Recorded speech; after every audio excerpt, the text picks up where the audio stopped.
Your brain makes decisions before you do. The illusion of free will. Right now, in this moment, you believe you are choosing to watch this video. You believe that at any point, you could choose to stop, to close the tab, put down the phone, do something else entirely. You believe this because it feels true. In 1983, a neuroscientist named Benjamin Libet ran an experiment that disturbed the scientific community for decades. He asked participants to flex their wrist whenever they felt like it, freely, spontaneously, with no external prompt. While monitoring their brain activity, he also asked them to note the exact position of a clock hand at the moment they felt the conscious urge to move. What he found stopped people cold. The brain showed measurable electrical activity, a signal he called the readiness potential, an average of 550 milliseconds before the participants reported the conscious decision to move. Half a second before they chose, their brain had already chosen. This finding has been replicated, challenged, refined, and debated ever since.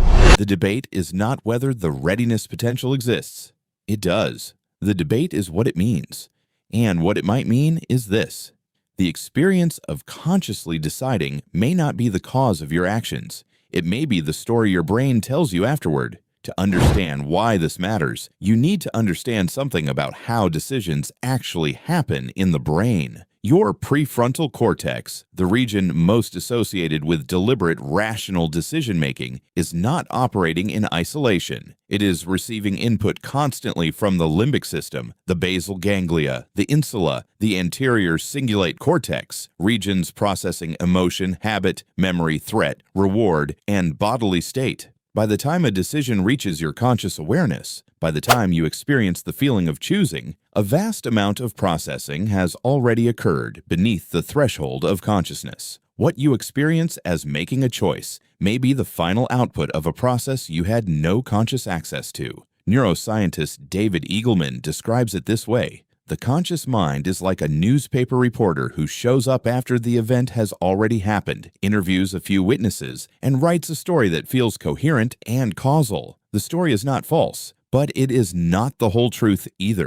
You did not write the headline, you are reading it. This is where philosophy enters, and I want to be careful here. The strong determinism argument, the claim that free will is entirely illusory, that every choice is the inevitable product of prior causes, is a philosophical position, not a proven scientific fact. But the evidence pointing in that direction is substantial and accumulating. Consider what determines a choice at any given moment. Your genetic predispositions, the dopamine receptor density you were born with, the sensitivity of your threat detection system, the baseline anxiety your neurology carries, your developmental history, every experience from childhood that shaped which neural pathways became dominant and which atrophied from disuse, your current neurochemical state, whether your prefrontal cortex is operating under cortisol suppression, whether your dopamine system is depleted or sensitized, whether you slept. None of those variables were chosen by you.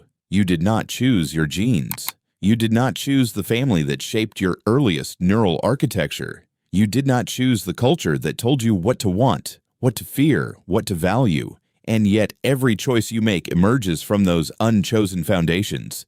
If the inputs were determined before you arrived, in what sense is the output free? This is where I want to slow down and be honest with you. Because the strong determinism position, while philosophically compelling, is not the only serious position held by people who have thought about this deeply. Most philosophers who work on free will today are not hard determinists. They are compatibilists, people who argue that free will and determinism are not mutually exclusive, that free will properly understood does not require the ability to have chosen differently in some cosmic sense. It requires only that your actions flow from your own values, reasoning, and character, even if those were shaped by prior causes. Daniel Dennett, one of the most rigorous philosophers working on this, argues that the kind of free will worth wanting is not some magical ability to step outside causality. It is the capacity to reason about your choices, to be responsive to evidence, to act in line with your considered values rather than your immediate impulses. By that definition, free will is real, just not what most people imagine it to be. Here is why this video is the natural successor to everything we have covered on this channel. If your choices are downstream of your neurochemical state, then a depleted dopamine baseline does not just feel bad. It literally changes what you are capable of choosing. If your attention system has been fragmented by years of high-frequency distraction, then your prefrontal cortex, the seat of deliberate choice, is operating at reduced capacity, more easily overridden by limbic impulses, less able to hold a long-term perspective against a short-term pull. Your choices narrow as your neurology is compromised. This is not an excuse for anything. It is a more precise picture of what is actually at stake when the systems we have discussed on this channel operate on you. They are not just making you feel worse. They are genuinely constraining the space of choices available to you. If free will is an illusion or even significantly constrained by prior causes, what does that mean for responsibility? This is where most discussions of free will either become philosophically dishonest or practically useless. Here is the honest position.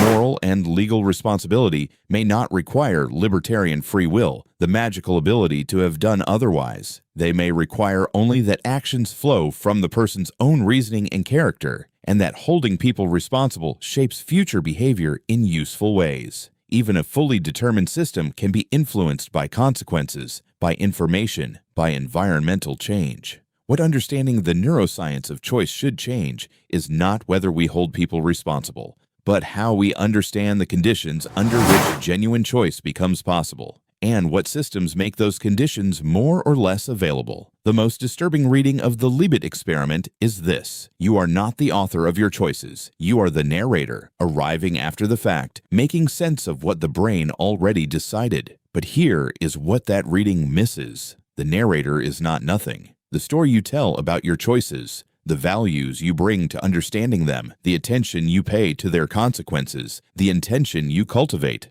all of this feeds back into the system that makes the next decision. You may not be choosing in the way you thought you were, but you are not outside the process either. You are part of it, and the part you play, the quality of attention you bring, the awareness you cultivate, the environment you deliberately build or allow, shapes what the next unconscious decision will be. The question was never whether you are free. The question is whether you are paying enough attention to influence what happens next. You are not the author, but you are not just the audience either.